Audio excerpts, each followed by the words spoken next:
Hello everyone. My name is Prosper and I go by the name Nigerian in Japan in all my social media pages because I am a Nigerian living in Japan.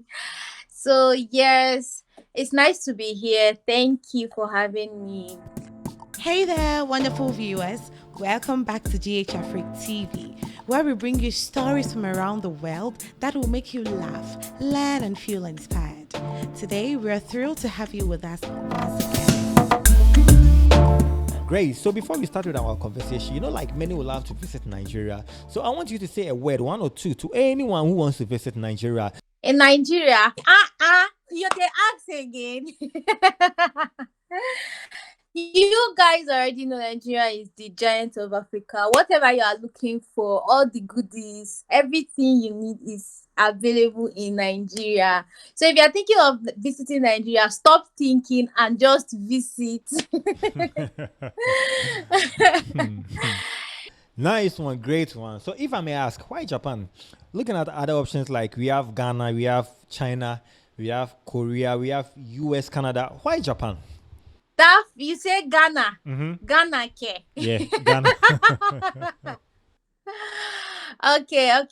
Let's go to the question. So I think honestly, on to be honest, I didn't really like choose Japan. I think Japan chose me Okay. because every African definitely you want to go to the US, go to Canada or all the Western countries, but then I don't know.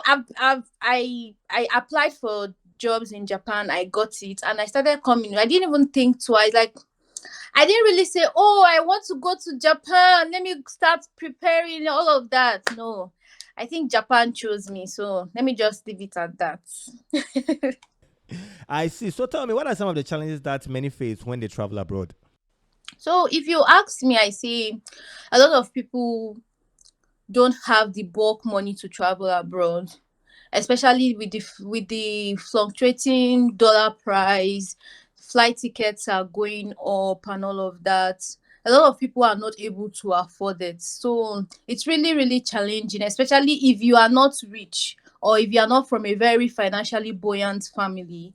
It can be really really challenging financially. That is very true. Yep. Wow.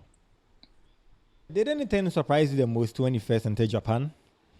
Okay, I think the main thing you notice as a foreigner in Japan is that there is this blend of modernization and tradition in Japan. Like Japan is really really advanced technologically, but still keeping that Japan tradition.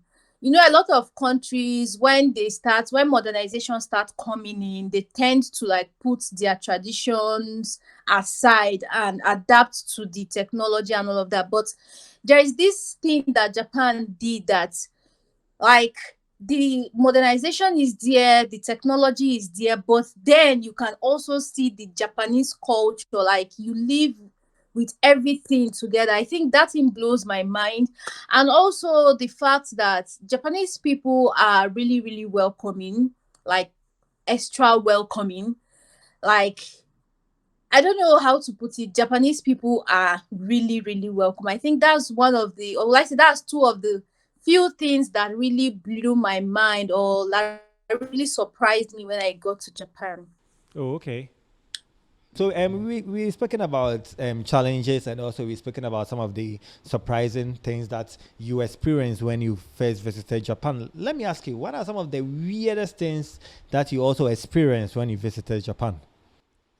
Okay, I think one of the things I found very weird in Japan is the fact that okay, firstly, I work in a school, Okay. so when you come into like will I say a government organization or even private organizations, Okay. you are expected to remove your shoe at the door and enter into the office or into the place barefooted, or like you're expected to have a socks. So when you come to a place, you're expected to pull off your shoe. I'm like, how, why? So like when we go to Hmm. school, you already have what we call we already will have what we call indoor shoes. Okay. So the shoes is like permanently in the school. So when you get there, you remove your shoe, change to the indoor shoe. Like why do I have to go through that stress? But like it was really weird. And another thing that another thing I found weird in Japan is that the people are extremely nice. Like there is this extreme niceness. Okay, let me use for example my first week in Japan. I almost got lost in the train station, Wow. and then I met this woman. I don't speak Japanese. She don't speak English. I just like the few please sumimasen, like excuse me. I now showed her in my phone. I showed her where the line I was going to, train line I was going to. You know that this woman was about to get into the train. She left, like she left the train, took me from there, and we walked for like a distance of 10 minutes, like so that she would be able to show me where I was going to. And using her Google Translate, she explained everything to me before she went by. I'm very, very sure she must Wow. have missed her train, but I don't think you will find that level of niceness outside here. Like it was really weird. So I think these are the major weird things I've experienced in Japan. Wow. I see. The last time I was looking through your videos, and I think I saw this video and with the title "Free Money in Japan." I don't know. I want to ask you: are they sharing money in Japan? So maybe we can all come in and get some. I think I made a video about that free money in Japan. I think I posted on my YouTube channel. Yeah. So yes, I was the one that posted it. Okay, the thing is it's not like it's free money. So there is this, I think because of the recent inflation in Japan. Japan has been going through inflation. So they knew, or like I said, the government felt it's going to be hard for low income earners to kind of cope up and all of that. So they came up with that scheme. You go to the city hall and register or apply for it. Like it's not like everybody was queuing up. It's people that needed it. If you feel you need it and you fall into the category of that low income earners, you understand. If you don't earn up to a certain amount of money monthly, and well, as a teacher in Japan, or like as an ALT in Japan, you are obviously a low income earner in their own standard. You understand? So definitely I went, because why not? Who doesn't like who doesn't like free body? That's very true. So I went, I when I actually, they sent the mails to our apartment, like so thing is going on. So I went to my city hall, I applied for it, and within a space of 2 weeks, I got an alert of 70,000 yen. And my friends too that applied for it got.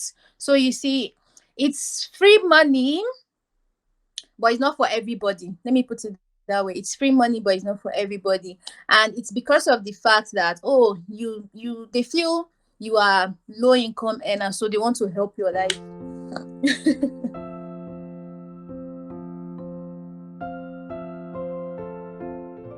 You also posted about free scholarship in Japan. Let's talk about that one also.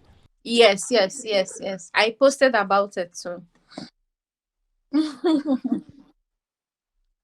I think well, I didn't check for other countries because the scholarship application, Japanese scholarship application works country by country.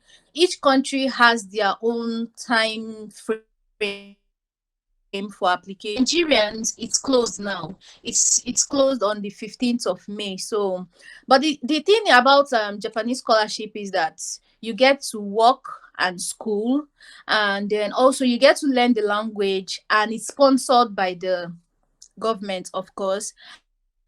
And then you are paid monthly by the government. The government pays you monthly.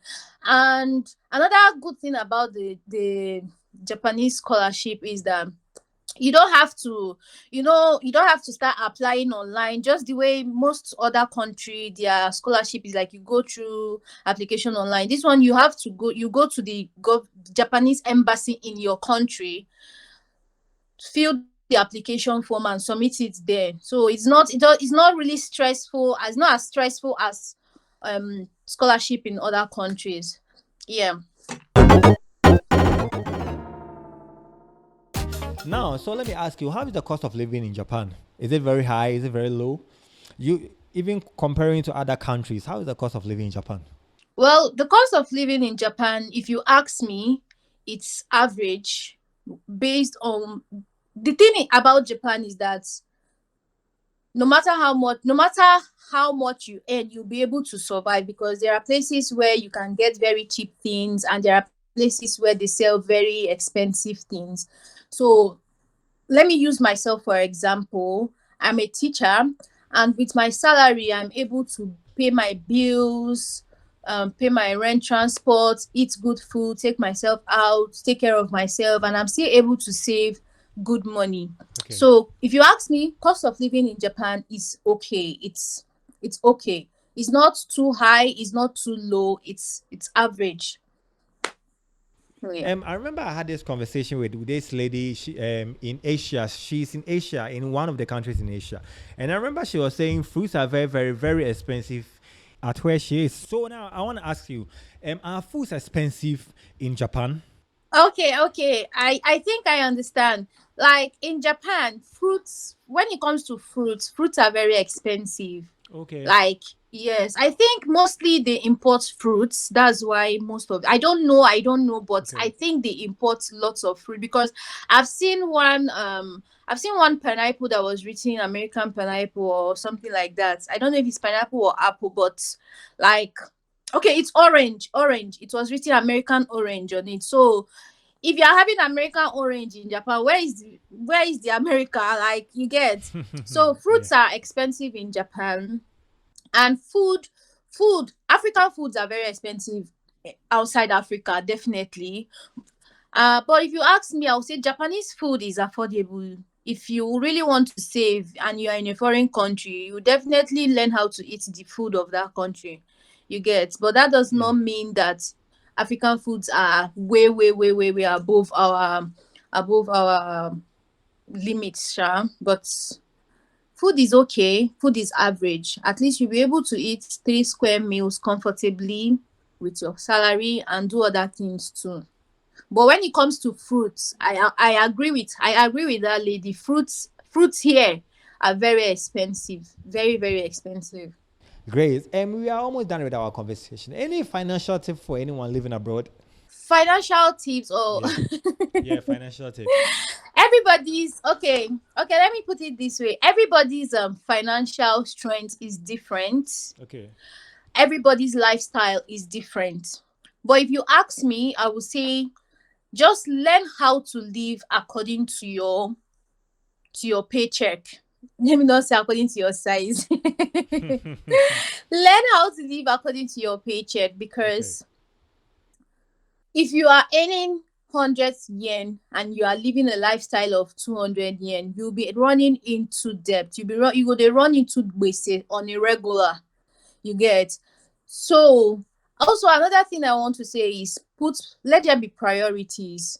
In a month, I already have list of things I want to do this month. I try as much as possible to write them according to the scale of preference, things I want to do with money. And another thing, I know there is black tax, but I try as much as possible to cut down my black tax, because please, oh, may nobody go and stress me for my father. Oh. So the thing is, I know there is people who definitely, like, there is black tax. You know what I mean by black tax. But then, if you are not in my budget in a month and it's not a matter of life and death, I will tell you straight up that I can't do this now. Maybe next month. You get. If Okay. it's especially if it's not a matter of life and death, once I once I'm done with my budget for the month, forget it. I try as much as possible not to be overwhelmed by financial burdens. Try to keep up with your with your life, especially try to keep up with your health, because your health is number one. A lot of people use their money, solve problems, and forget to take care of themselves. Please, you go and die in abroad and they will say, hey, they don't kill am oh, who waiting kill am? You are not taking care of yourself, so that's it. Great one. So, Prospera, any advice for anyone who wants to travel abroad? Any advice? Okay, firstly, I think the first thing first is, if you want to travel abroad, why do you want to travel abroad? I know a lot of we Africans, the major reason why we want to travel abroad is for greener pastures, which is a very, very, very, very valid reason. You get, but what are you going abroad to do? Are you going to hustle? Are you going to work? Are you going for schooling? Try to set your priorities right. You get, try to plan your life. Some of us, some people like me, let me not say some people, I don't really do that long-term planning. I just try as much as possible to follow my life as it comes. But then as you are following your life as it comes, try to envisage, where do I want to be after 2 years? Okay, I'm going to Japan with an ALT instructor visa. After 5 years, do I still want to continue being a teacher in Japan? Okay, I'm going to this country with a healthcare visa. After 2 years, do I still want to continue there? Do I still want to continue being, just what I'm just trying to say is, have a purpose in life and try as much as possible to set your priorities right, and then try as much as possible to take care of yourself when you reach the abroad. Don't allow billing to kill you, because I've seen and I've read a lot. Actually, Okay. I've seen and read a lot. You see people taking 2, 3 shifts just because they want to be able to pull up with, like, just because they want to be able to keep up with financial billings here and there. Always put yourself first. I always tell people, always put yourself first in everything you are doing. And when you get to the abroad, please know where you are coming from. Know where you're coming from. Some people are rich already, they are just in this abroad for fun. When you start balling with such people, otilo, your own don't be oh. But when you remember where you're coming from, you set your priorities right, you'll be able to achieve a lot actually. And one thing about going abroad legally is that you're able to achieve a lot when you set your mind to it. So that's my advice for anybody that's thinking of traveling abroad. Thank you.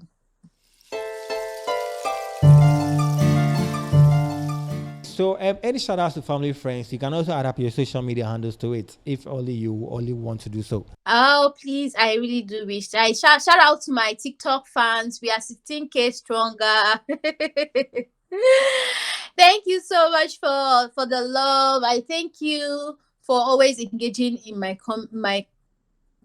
thank you for always engaging my content, and my Facebook too is growing. And shout out to GH Africa TV. Thank you for bringing me here. I'm really, really grateful.